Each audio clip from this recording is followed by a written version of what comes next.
Oh.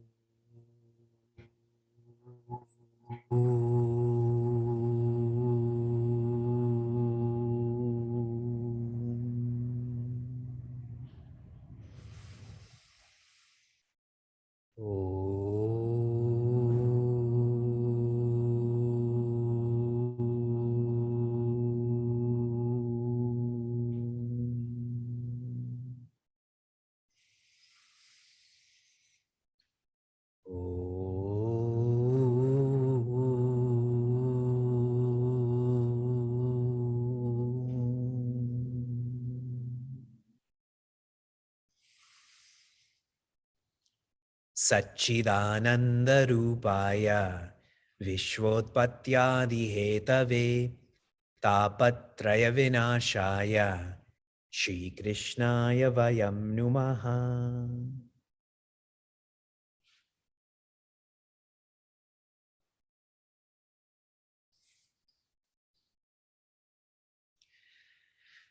Janmadhyasya yatonvayaditaratascharteshvabhignaswarat Tene brahmahradaya adikavaye muhyanti yatsurayaha Tejo vari mridam yatha vinimayo yatra trisargo mrsha Dhamna svena sada nirasta kuhakam Satyam param dhimahi Dharma projita kaitavotra paramo nirmatsaranam satam Vedyam vastavamatra vastu shivadam tapatrayonmulanam Srimad Bhagavate Mahamuni Krite Kim va parerishwaraha Sadyo hridyavarudyate trakritibihi Shushrushubistatchana. Hari Om, and greetings from Niagara Falls, specifically the home of Bhagavati Rukmini and Bhagavan Krishna, that is Chinmaya Dhara. How many of you keep a to-do list through your week or when you go shopping and so on? By show of hands, you have a to-do list. If you have a to-do list and you're falling behind on doing this to-do list, what do you feel then? Tell me in the chat what you feel. Unproductive. Failed, stress, pressure. Yes, one feels more pressure towards that which is not done. Taking this to a macro perspective, the to-do that is most macro is to be enlightened. We call that moksha. And so many of us were trying to check that off to be enlightened. However, I had recently heard those who are living for moksha are like those who are in jobs for a pension. Many choose jobs based on the pension, correct? I often think to myself that if I was not a volunteer, my ideal profession would be to be a letter carrier. I would engage in a lot of japa, exercise, nature, service, and the auxiliary benefit, pension. However, those who are thinking more authentically, more deeply, their purpose is not to live for moksha, which is about what do I get, but rather bhakti. They live by, for devotion. Shared differently, they're living by bhakti for no purpose. They're not living by bhakti for any sort of utility. But what's most lovely about this, those who live by bhakti, all utility comes to them. Dharma comes, artha comes, kama comes, and moksha comes. And that's what we've been doing. For 100 classes, for 100 hours, we have been living by bhakti. Why? Know why.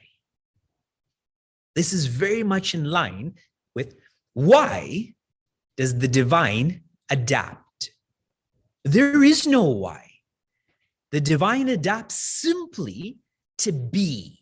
We feel that as blessing. I had asked all of you to write your reflections on our 100 hours together. I'm going to read to you two sharings from a daughter and a mother in this course. They wrote, while you were all reading, you may not have read this. This is from the daughter. Before this class, I respected but did not really love Bhagavan. Now I am learning to love Bhagavan. I am learning to see Bhagavan as a friend, teacher, role model, well-wisher, a constant part of my life rather than an unreachable authority figure. I am eternally grateful for this class for bringing this change in me. So the daughter wrote this. She's in university right now. And shortly after, her mother wrote this, and they don't attend together. Avatara protects and helps us to become faithful from believing until we become that presence. What amazing reflections, and that too within a family. Bhagavatam, I describe to all of you as boat best go light. So the next time someone asks you, what do you do on Sunday mornings? Boat best go light. Why a boat? Because metaphysically, all of us are living in, but a better word is drowning in samsara. Change. With change comes fear. With change comes death. We need the best boat. When you think of a boat, it saves people in all sorts of ways in reference to water. Like for all of us, imagine there was no Amazon. How would we survive? Without new shoes and a new pen and so on. It is those boats that carry those products to Southern California. So we all need this boat. This boat is filled with the play of adapters, Leela avatars. And as I've shared repeatedly in meaningful mornings, an adapter is one who cares. They're adapting themselves for the one who is in front of them. Think of a relationship where someone adapts to you. It's because they're empathetic, they're compassionate. I'm going to share with all of you the main adapters in Srimad Bhagavatam once again. This is the authoritative list. Last week, I did not share an authoritative list because there's too many commentaries. In the commentary I'm reading, what is shared is that there's 23 Leela avatars. When I studied this from Puja Guruji, Swami Tejomayananda, 24 were listed. When I counted what is shared in this commentary, only 22 are shared. So it is complex. So I reflected on this a lot. I am quite confident that this is our list, okay? Presence adapts. So 0, if you want, you should write 0, is Brahman, as in the infinite. Now pause. This is all in Skanda 1, the 3rd chapter, verses 1 through 5. 1 through 5, list out the next 2 avatars, okay? But please just hear me first, okay? I told you that Brahman is zero, but maybe a better way to describe Brahman is infinity. Avatara zero is Narayana. Avatara half is Brahma. Okay? Infinity is Brahman. Then in verses 1 through 5 are listed Bhagwan Narayana and Bhagwan Brahma. Quite often, they are not included as avatars, not. But in verses 1 through 5, Rishi Vyasa, in great detail, describes how Bhagwan Narayana came to be and how Bhagwan Brahma came to be. Are you all in sync with me? Okay. Now begins a list of 22, which tend to be more popular and simple. This is all shared in verses 6 through 25. I'm giving you these details because many of you are dancers. Many of you are singers. Many of you are teachers. It's important to know the authentic source of all of this. Yes? 1. We've gone from infinity to 0 to half. 1 is the Sanaka Kumaras. 2, Varaha. 3, Narada. 4, Naranarayana. 5, Kapila. 6, Dattatreya. 7, Yajna. 8, Rishabha. For those who are not keeping up with this, please do not worry. We have lots of great writers who are going to share this in the chat and on our website. 9, Prithu. 10, Matsya. 11, Kamatha, who is also known as Kurma. In the book, Kamatha is listed, which really means Kurma or a tortoise. 11, sorry, that was 11. 12, Dhanvantari. 13, Mohini. 14, Narasimha. 15, Vamana. 16, hear me first, it is Rama, but this Rama is holding an axe, so Parashurama. 16 is Rama, but it is the Parashurama. It's almost like Rishi Vyasa got tired of all of these names, so started naming everyone Rama at the end. 17, Vyasa. 17 is Rishi Vyasa. 18, Rama, our Rama, Kodanda Rama. 20, another Rama is brought out, Bala Rama. That was 19, correct? 19. 20 is Krishna.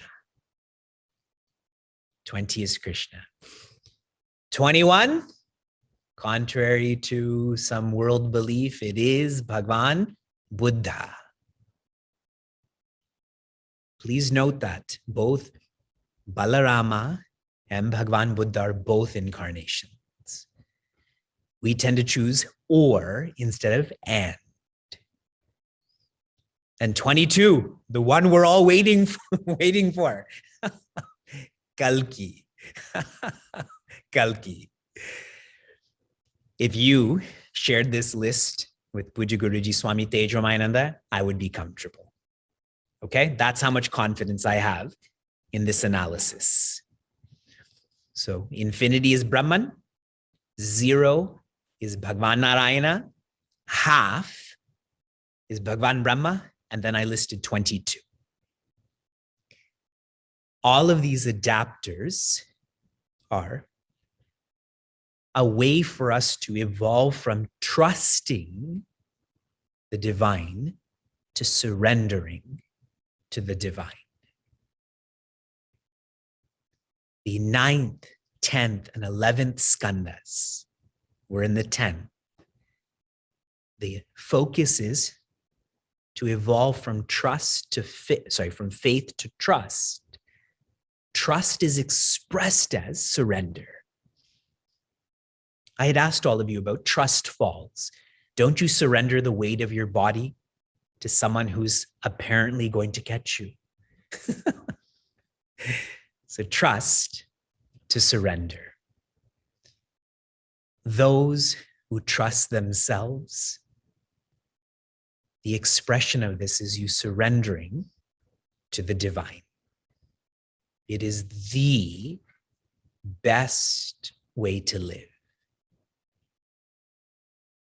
Bhagavatam is the best boat to cross to the light. See how systematically this is being offered to us.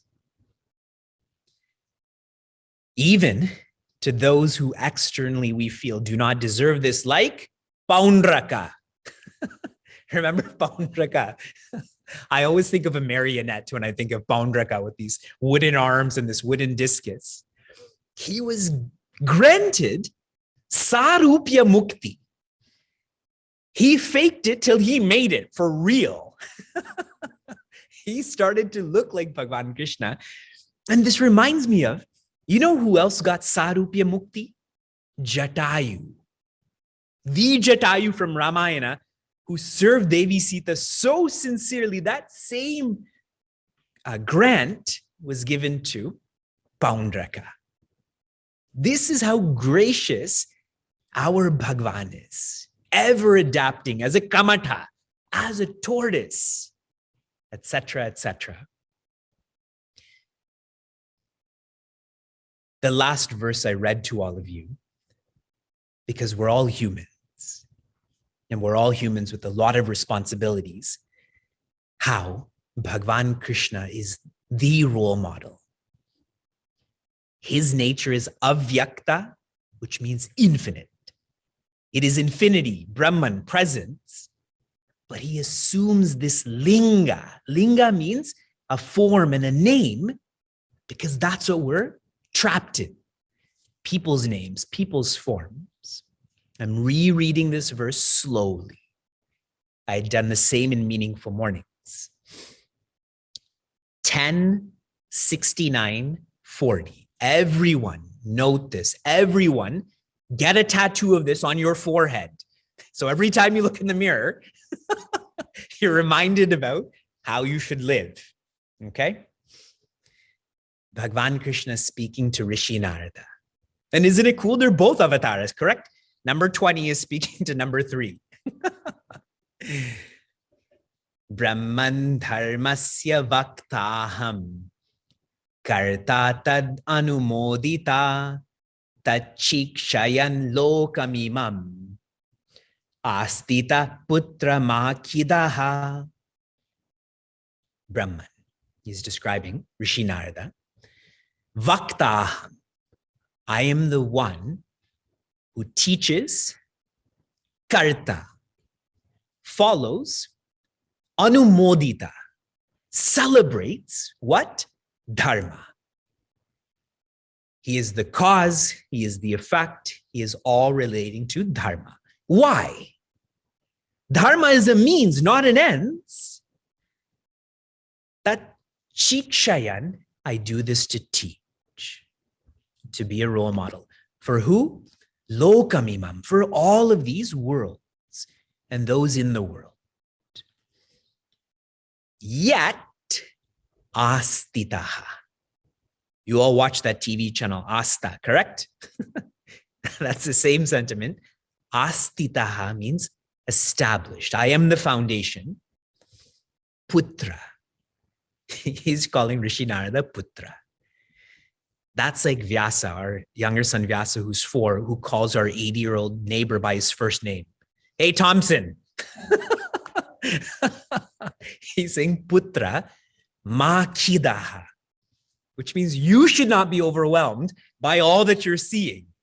Me, my families, my responsibilities, because I'm not overwhelmed.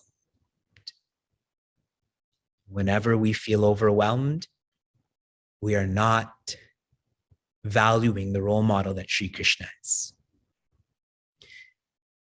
I continue to chapter 70. Chapter 70 is the Dinacharya of Bhagavan Krishna. In other words, a day in the life of Bhagavan Krishna.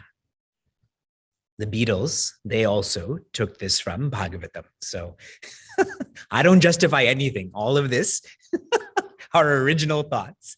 This is a day in the life of Bhagavan Krishna. Before I get into the main points, there are 4 main points. There's a lot of build up to this. This is going to become your raw also. So everyone listen carefully and write thoughtfully. Puja Guruji Swami Tejomayananda shared, it is only by a transformation of our days there can be a transformation of our life. Every one of us wants to be more independently joyous. This can only happen if you practice being independently joyous today. I've shared this in a poetic way with all of you. If you want to be joyous forever, you have to be joyous for every moment. They're exactly the same, no? If I am joyous for every moment, I'm going to be joyous forever. If I'm joyous every day, that means I'm going to be joyous for my life. Before I read a half verse to you, this is how this chapter begins. There's a fragrant breeze that triggers the bees to start buzzing more. That triggers the birds to start waking up and to chirp, which triggers Bhagavan Krishna's wives to curse those birds. Because once they hear those birds, they know that their Bhagavan Krishna is going to keep moving. So much romance and poetry in all of this. I'm going to read you half verses. The first half verse is number 4. You're not going to want to hear this, but it's my responsibility to share with you. Brahme muhurta uttaya varya upasprishya madhava varya upasprishya madhava. Madhava, that is Bhagavan Krishna. He wakes up at the Brahma Muhurta, the period of the day that is most externally quiet and so possible for internal quietude. Many commentators share that's 4 a.m. I believe this to be 3 a.m. And what Bhagavan Krishna does is he washes his face. And then what does he do? He engages in contemplation. So this is his day. This should be our day. When we wake up, first thing to do, wash your face. Next thing to do for all of us is make coffee. Post on Twitter our opinion about politics. What did Bhagavan Krishna do? He contemplated. And remember, who's he contemplating on? He's contemplating on herself. We do the same, but we're not divine yet. Vivek is so handsome. He's so popular. That's just called being arrogant. For Bhagavan Krishna, see how the avatar is contemplating on infinity, which is Brahman. So, for us also, before you engage in any physical or mental activity, washing your face is really a simple catalyst to wake up and then contemplate. What is a dying man supposed to do? What is the purpose of human living? Satyam param dhimahi. Shri Krishna didn't just teach it, he followed it. And I tried to share the same with all of you in a more marketable way. Do you remember the first of the 5 earlies, the first 3 of the 5 earlies? Sleep early, wake early, study early. If you want to study early, that means you have to wake early. If you have to wake early, you have to sleep early. Next half verse is verse 7. Verse 7. After he's completed contemplation, what does he do? Upastayarkam udyantam tarpayitvatmana kalaha. He offers tarpana, which really means water and different materials, to the rising sun. And this rising sun is really an aspect of him. That's what's stated too. So he makes offerings to the rising sun. See, one of the points is he got up before the sun. Yes? All of us, our sun is our alarm clock. You have to welcome the sun. The sun is not to welcome you. Who's more powerful, you or the sun? To welcome the sun. Bhagavan Krishna, after he's done contemplating, then he takes a bath. And then he engages in rituals. So many rituals are described, like offering to the physical sun, offering to his ancestors. And this is so practical because some of us think, I have to bathe before I contemplate. Bhagavan Krishna didn't. We just have to contemplate. Then, after you've established yourself in that stillness, then you can get ready more fully and engage in rituals. My observation is we've reversed this. We tend to engage in rituals and then contemplation, when the order is to be contemplation, then rituals. A subtle indication of this is how distracted we have become. We need to engage in so many rituals to be able to contemplate. Your next half verse, after contemplation, is rituals. After rituals, what comes next? This is verse 12. Pradapya prakriti kamaihi pratosya pratyanandata. He gave to all of creation what they wanted. Why? Pratosya pratyanandata. Bhagavan Krishna found joy in others' joy. So contemplation, rituals, and then sharing.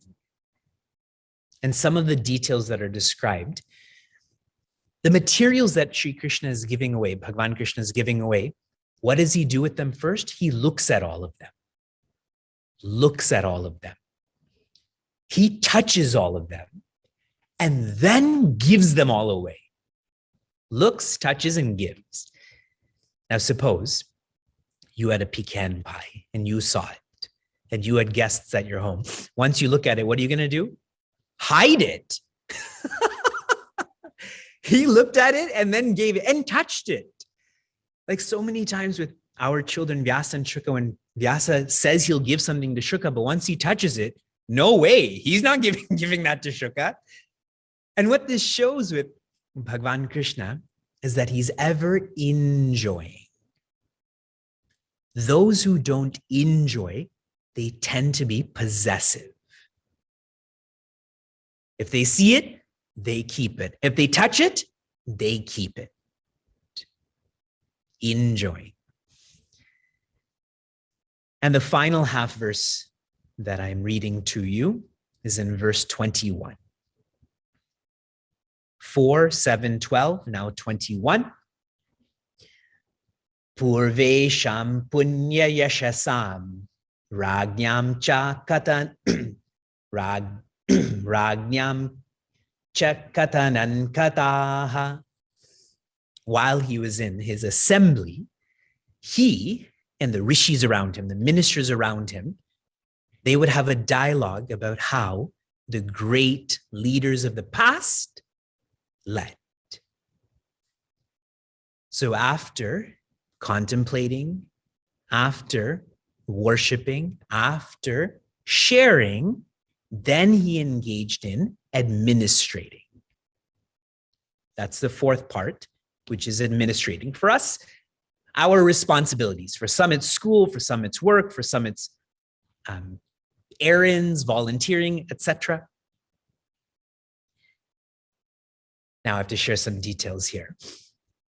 When Sri Krishna finished his sharing of materials to the people, then his charioteer would come every morning to pick up Bhagavan Krishna. Like a limo driver, correct? Taking him to the corporate office. So the chariot and the charioteer would come. And this charioteer would prostrate first. And then Bhagavan Krishna, I can't believe these details are there. He picks up the charioteer by his shoulders and holds his hands in his hands. The humility, the love, both of the charioteer and Bhagavan Krishna holding his hands in his hands. I have so many sentiments about this. One personal one is when I was flying with Puja Guruji Swami Tejomayananda from Ahmedabad to Pune, then I just gone through customs. This is a domestic flight. And then he holds my hand and says, you have to go to the ticket counter. I've been on 1,000 flights already, but yes, Guruji, thank you for guiding me to the to the ticket counter. I didn't know I was supposed to do this, but see the humility and love to take my hands in his hands. For us, our relationship with someone like Bhagavan Krishna or anyone who's a role model to us starts with dasya. Your default should be to be dasya. You are a servant or disciple. They facilitate the sakya part of it or the friendship part of it. I find in commercial culture, it's reversed. We feel our role models are our friends. But with such a casual sentiment, we don't learn that. We don't evolve that. Have you observed that?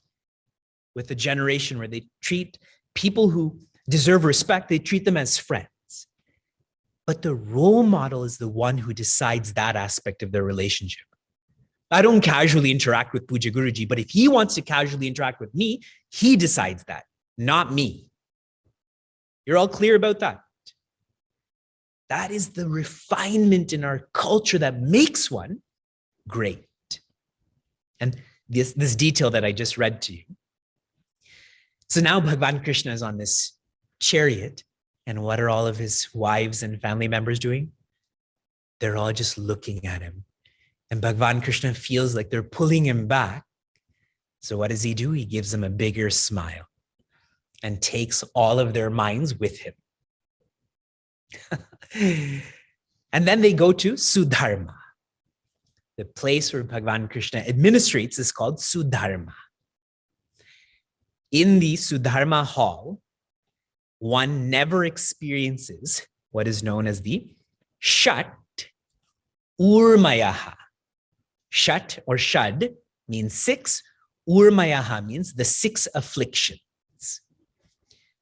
Hunger and thirst, one does not experience that. Aging and death. Imagine not aging, just go to Sudharma. And no, shoka or moha, which means no sadness or in ignorance. What do you think is happening in this Sudharma hall? Knowledge, correct? If no one's experiencing ignorance, then it is knowledge. And my last general sentiment about this. What did Bhagavan Krishna do with the ministers? They engaged in WWW. What did the wise do so that we can do the same? Okay. I will explore more about Sudharma in time because this is a very powerful place. But here's a summary for all of you. These are the four pillars that make up Bhagavan Krishna's routine. 4 Ds for you. Dhyana, Dhamma, Dana, Dharma. To be practiced in that order. Dhyana, which is contemplation. That is for your mind. Then Dhamma.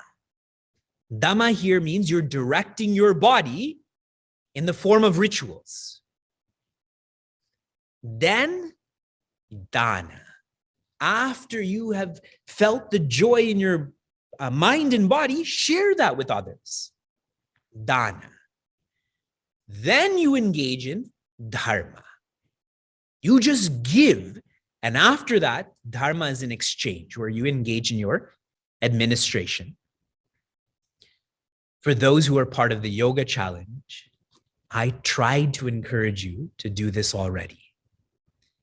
What is dhyana? Write every day.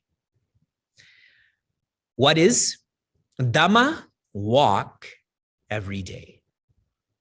What is dana? Will every day. Wasn't the yoga challenge to be done every day? And if you do this, there will be dharma, for the sake of alliteration, wisdom. In all that you do, you'll just be wiser. With Aarti, we chant.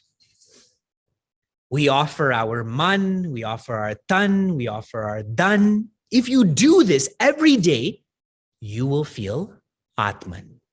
You will feel that.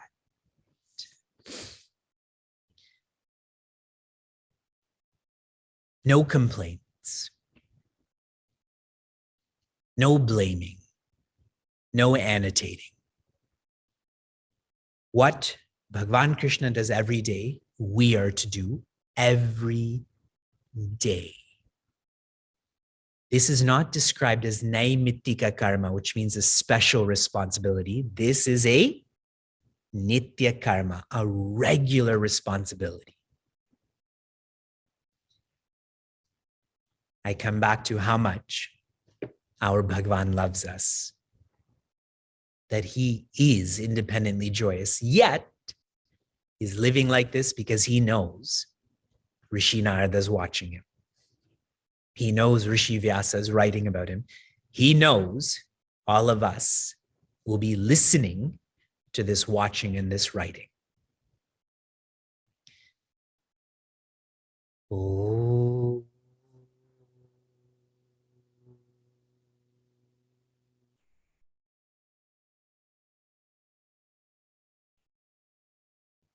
Narayan.